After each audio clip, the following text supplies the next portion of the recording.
This is our first homework video of the year for AP Statistics, Chapter 1, Lessons 1 and Lessons 2. Guiding question we're looking at here are what are different types of variables, data, and distributions we can use to learn more about a data set and what's involved with those. Just as a heads up, you can look through section 1.1 and 1.2 in your book. If something's confusing as I'm going over it, good idea to pause, look at it there and come back. Also, at least look through those summaries before answering the multiple choice and free response questions.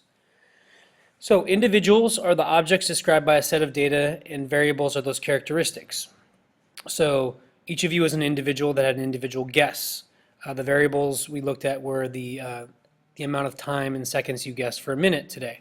Each one of those G's you put up, which would have been a dot on a dot plot, represents one individual data point, because each of those was one guess. So that was quantitative data we did today in class, where your guess was a number, and then we looked at how often those numbers occurred. Categorical data would be a category, like if we looked at the number of males and females in the class, or juniors and seniors. Both can be represented with distributions. This is an important definition. We're going to look at distributions throughout the entire year. So it's the values the variable takes and how often it takes these valuables. We can graph those in a lot of different ways. And our goal here is to make inferences, and that requires, if we want to be able to apply to the population, a random sample. We'll go into more and more how randomization is important, and random assignment if it's an experiment. We'll get into that more as the year goes. Different ways we can represent our data. We graphed dot plots today as a class dot plot. We can turn those into a stem plot, which is a little bit like we just turn the dot plot to the right 90 degrees. Not my favorite way to represent data, but it is a quick way to organize it, especially if you're doing it by hand.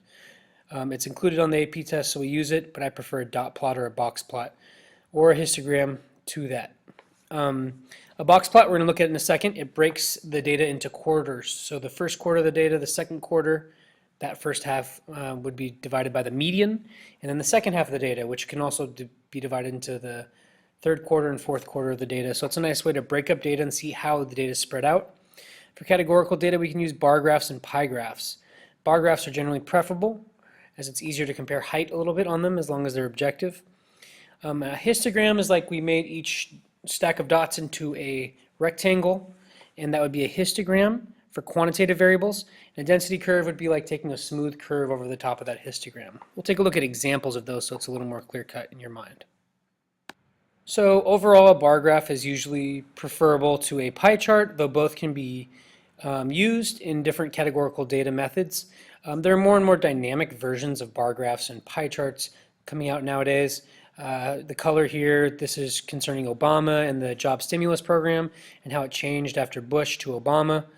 So you can see that the dynamics of the color and the way it's labeled and when things happened, including the stimulus and how it changed things, makes this graph more dynamic than a normal bar graph.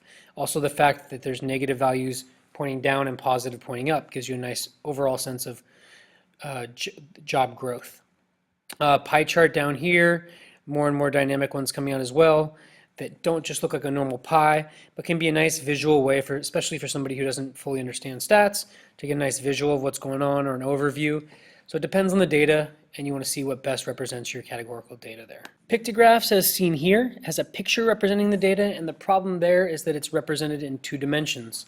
A bar graph would have the same width for each of these because these are pictures. The area here is much bigger than the difference, and this makes 95 look much, much bigger than 81, and they're not that much bigger. This also does not extend to 0, which is another problem that makes it biased. Generally, we're trying to be objective and avoid bias. So if the y-axis just went all the way to 0, and these had the same width, we'd get a better idea that 95 really isn't that much bigger than 81. Two-way tables are a nice way to organize data and start to look at whether there's a relationship or an association between 2 variables. So on a two-way table, we would need 2 variables. Here we have gender and superpower preference and values inside. A marginal distribution is just values of one variable, like what percentage of people said invisibility. We'd always be using a total column here for our numerator. 30 said invisibility out of the total. My denominator for every marginal distribution will be in the lower right here, 200, so 15%. If I wanted to know marginal distribution of gender, it'd be a 115 over 200 as a percent for females and 85 over 200 for males. So with a marginal distribution, you don't have to worry about any of the values in here or in here. It's all going to be a total column, and your denominator is always going to be here. Conditional distribution is conditional because it's conditional on values of one variable. So given that you're female, what proportion choose invisibility? Well, given that you're female, 17 out of 115 chose invisibility. So we can see if there's an effect, for example, on your superpower preference given your gender. That'd be an association. If values of one variable, like being male or female, affected whether you chose invisibility or super strength. Only 3 out of 115 females chose super strength. So maybe there's an association there. So again, conditional distributions will always have values inside the table as the numerator, and then one of the total columns down here, or for the rows, as the denominator. This would be a nice point to pause and take a look at this in Chapter 1, Lesson 1, as this tends to be the most complicated concept in that lesson for most students. Now, when we just looked at that, I looked at gender perhaps being the explanatory variable that explains the change, and the choice of superpower or superpower preference being the response variable. I'm looking at a cause and effect relationship. We stay away from independent and dependent variable because independence has a very different meaning in statistics, which we'll get into later in the year. So explanatory and response is what we use. One thing that makes solving problems in our class a little different is we'd state, plan, do, and conclude for any word problem. So restate the question you're trying to answer, plan, what strategy you're going to use, what statistical technique, are the conditions met for that technique, do the actual calculation and include all relevant graphs or drawings and your calculations, conclude meaning answer the final question in terms of what you just solved here, whereas many math classes might just be the do step. So association we just talked about. We thought there might be an association between gender and superpower preference. That means being male or female might affect your choice or the probability of choosing super strength or invisibility. That doesn't always mean that gender caused that. You know, it could. There could be another lurking variable or a variable that affects both. Simpson's paradox is very interesting. However, it's not covered in our AP material requirements, so I'm going to skip on with that since we're getting along in the video already. Here is your first multiple choice question. What is meant by a distribution, and how can we represent a distribution using a dot plot? So here's where you'd want to go back in the video to see what I said about that earlier. What is a distribution?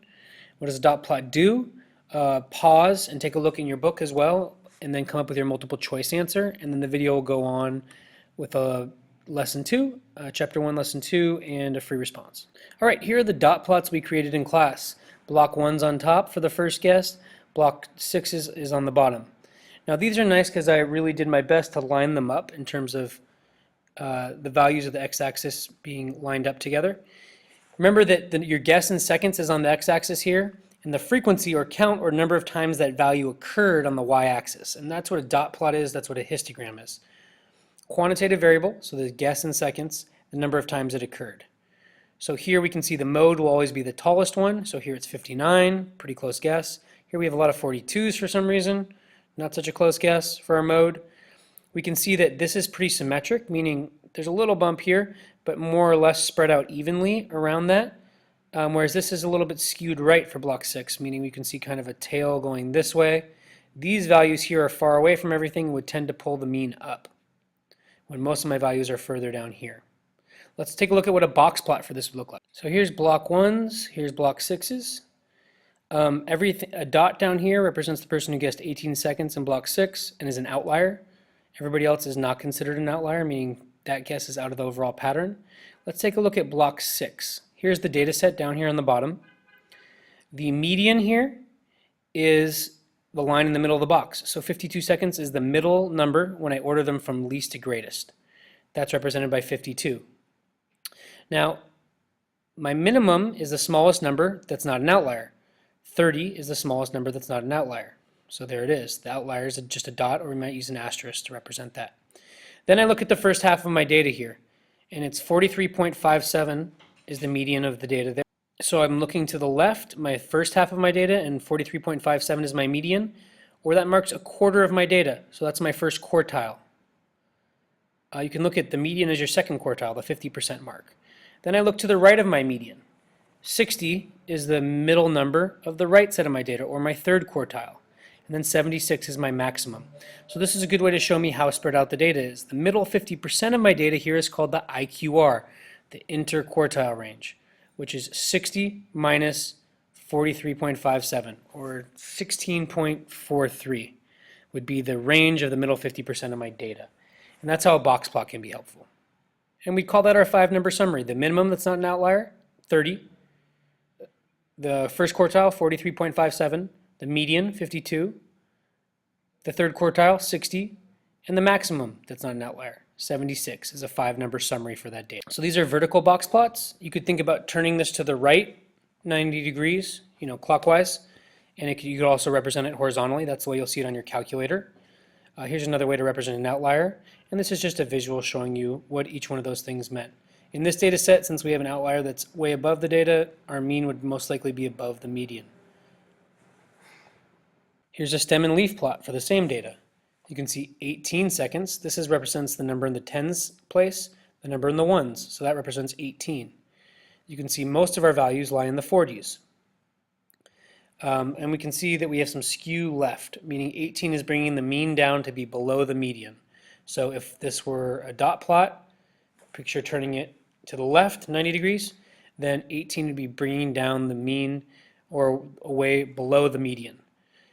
So this is a stem and leaf plot. You could also break this up instead of doing all the 40s, 40 through 49 here. You could do 40 through 44, and then on the next line 45 through 49, like that. So now would be a good time to pause, take a look over box plots and stem and leaf plots in your book. Just a quick look at the rest of our data. Here's guess 2 for both classes. Surprisingly, both classes had people that are much further away. So what might that look like when we get to a box plot? Well, typically most of my data is right here. Most of my data is right here. Will those be outliers? You can see for block 6, those are quite far away from most of the data. Block 1 as well. So 3 of those end up being outliers. And this is the way our box plot would look. Again, if you wanted to compare this to a dot plot, it'd be like turning it to the right 90 degrees, and you could look at a box plot like that on your calculator is the way we'll do it. So just quick overview of stem plots and dot plots here. This outline will also be available in Schoology, so feel free to go back to it there. It'd be a good idea to have it open while you watch these videos. We're going to move forward now, but you can open this to look over how stem plots and dot plots occur.